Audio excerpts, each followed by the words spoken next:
Señoras y señores, muy buenas noches. Bienvenidos a Somos Nosotros. Bueno, en esta semana ha quedado confirmado que el presidente Alberto Fernández no quiso ser el presidente del default. E incluso el propio jefe de Estado confesó que su principal socia política, la vicepresidenta Cristina Kirchner, le recomendó cerrar el acuerdo, una decisión inteligente, mejorar la oferta argentina lo que fuera necesario para resolver la cuestión. Y bueno, tenemos un escenario que en principio aparece distinto a el que recordamos de Cristina como presidenta, Axel Kicillof, ministro de Economía, año 2012-2013, el conflicto contra los fondos buitre y la decisión política, en este caso, en ese momento de Cristina como presidenta, de casi apostar a ese conflicto como bandera electoral. Todos sabemos cómo le fue a Cristina en ese momento, donde además existía un cepo cambiario, como ustedes recuerdan. De modo que aquí hay una novedad. Por supuesto, no sabemos si hay si hay como una especie de convicción neocapitalista en la pareja gobernante, no parece, pero tal vez por necesidad o por la convicción de que hay un fantasma sin duda muy presente de un colapso económico, de los problemas que tenía Argentina, más el desastre, por supuesto, del coronavirus, y ante el temor de que un estallido económico se los lleve a todos por delante, bueno, la decisión fue, por lo pronto, evitar el default. De modo que ahora lo que interesa saber, y lo que vamos a plantear en este programa, con toda la información que tiene, por supuesto, Beto Valdés, Cecilia Bufflet, le vamos a pedir, además, a una economista muy práctica, que ha estado en otras oportunidades con nosotros, Marina Dalpolleto, la vamos a sumar para preguntarle justamente estas dos cuestiones que interesan mucho, porque hay quienes opinan que justamente la decisión política del presidente, avalado por los sectores incluso de izquierda de su coalición, tiene que ver con, bueno, el proyecto de ganar las elecciones el año que viene. Bueno, y eso, por supuesto, tiene muchas implicancias particularmente políticas en este momento, donde los sectores, insisto, que más se identifican con Cristina, bueno, están de alguna manera planteando la posibilidad de ir por una reforma constitucional. Para eso el gobierno tendría que ganar las elecciones el año que viene. Parece, por supuesto, un viaje a Marte por ahora, donde estamos parados, sobre todo con el escenario incierto respecto de cuándo va a terminar finalmente el efecto combinado de la pandemia y la cuarentena, las cuarentenas y la pandemia, y eso impacta e influye mucho, obviamente, en el tema económico. Pero volvamos a las dos preguntas centrales que vienen ahora. Claramente, ¿cómo sigue? Eso es lo que siempre nos gusta, además, aquí en este programa. Y cómo sigue significa formularse, por lo menos en materia económica, dos preguntas. Con el acuerdo que se logró con los acreedores privados, ¿alcanza para evitar eventualmente un riesgo de una aceleración inflacionaria en los próximos 12, 18 meses, que es vital, mirando, por supuesto, las elecciones del año que viene? Y en todo caso, si se puede controlar la inflación, ¿alcanza para generar un proceso mínimo de reactivación que mejore un poquito el humor económico, el humor social mirando el año que viene? Por supuesto, hay muchas variables que hoy no conocemos, pero en alguna medida esas son las cuestiones a preguntarse. Desde luego que el mundo económico y buena parte, digamos, de la sociedad argentina celebra que se haya evitado dar un paso realmente muy riesgoso, pero, claro, conviene advertir que lo que estamos celebrando, y está muy bien, es que no nos fuimos al descenso. Eso es lo que estamos celebrando, que es para celebrar. Usted vio cuando los equipos no se van al descenso, se abrazan, como dijo el presidente que lo abrazó a Martín Guzmán. Fíjense qué respaldo tuvo el ministro mirando siempre para adelante, ¿no? Pero bueno, el punto es ese, no, ni se ganó un campeonato, mucho menos, ni siquiera estamos de mitad de tabla para arriba. De modo que ahí hay mucho por ver. A mí me pareció correcto el ministro Guzmán en la presentación que hizo en la conferencia de prensa de ayer, se lo vio muy tranquilo, no salió a gritar los goles a la tribuna contraria. Hace mucho que no veo un ministro de Economía que no sale a gritar los goles a la tribuna contraria después de un, bueno, éxito político. No hizo una sola mención a las críticas que se le formularon en todo el ambiente económico, aquí las comentamos, por la forma bastante extraña en la que llevó la negociación. Y además dijo, una vez más, dijo cosas bastante sensatas, que hay que ir a un acuerdo con el Fondo Monetario, que hay que tranquilizar la situación económica, que se va a respetar la misma regla para los tenedores de bonos locales, perdón, internacionales que locales, muy importante eso. E incluso el presidente Alberto Fernández, cuando se le preguntó ayer, creo que en C5N, bueno, ¿cómo sigue la cuestión sobre las 60 medidas que hay dando vueltas?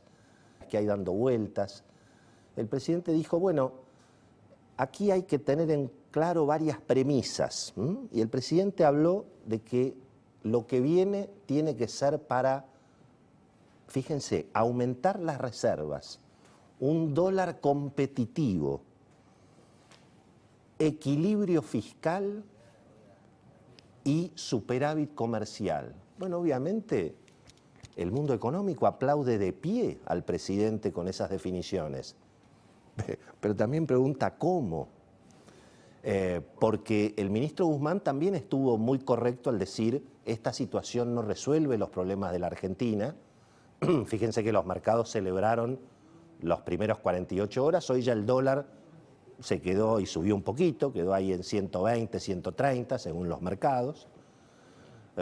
Y Guzmán dijo, acá todavía hay mucho que trabajar.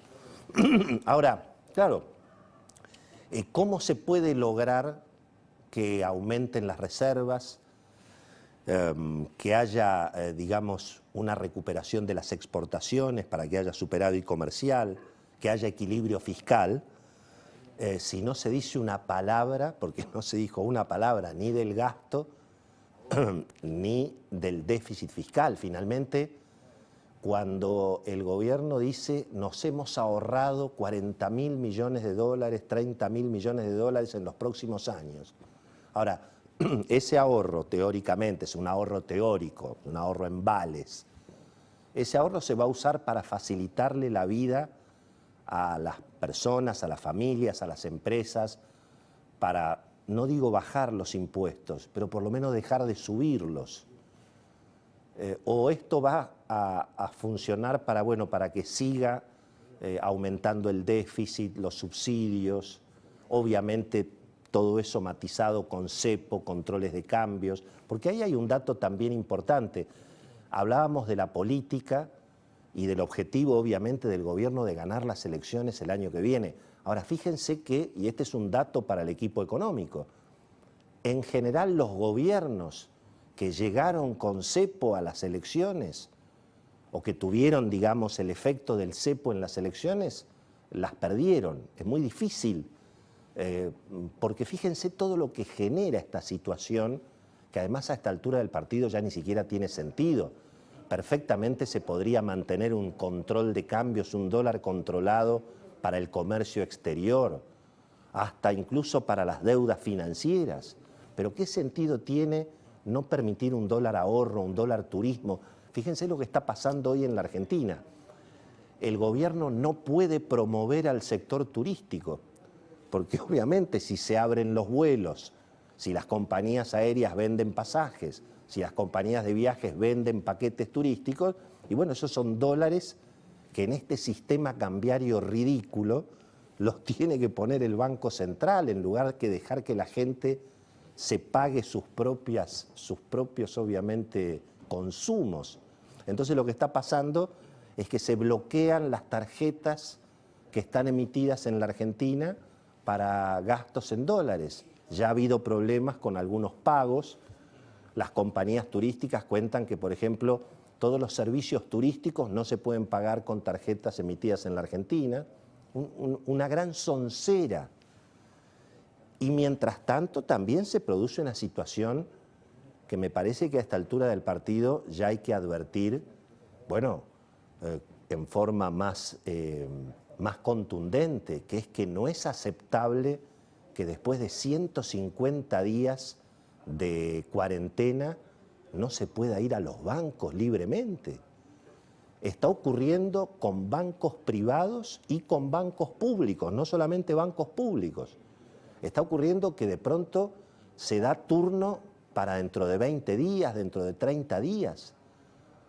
La gente no puede retirar el efectivo por las cajas. Eso ya no es aceptable después de 150 días.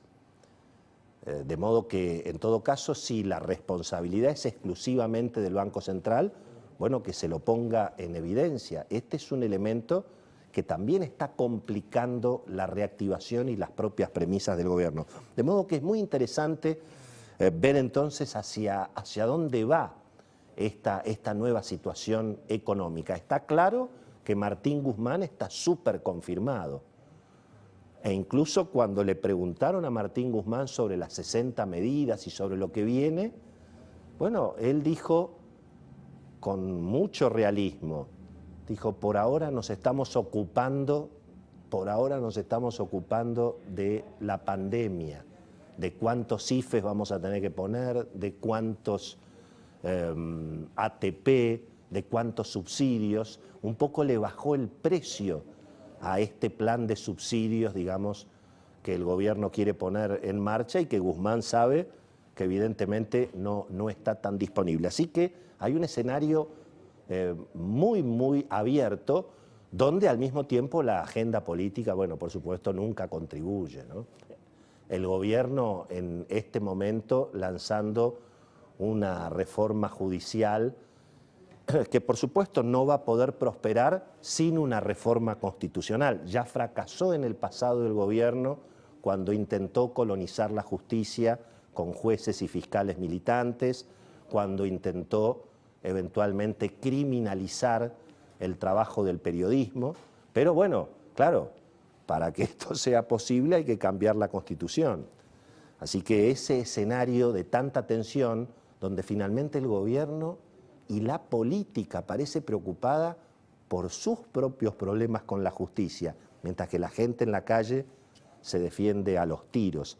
Ese también es un escenario para mirar justamente a propósito de lo que a la política le importa, que es obviamente las encuestas y el resultado de las futuras elecciones. Nos tomamos una copa, un segundo, y nos metemos ya en el programa.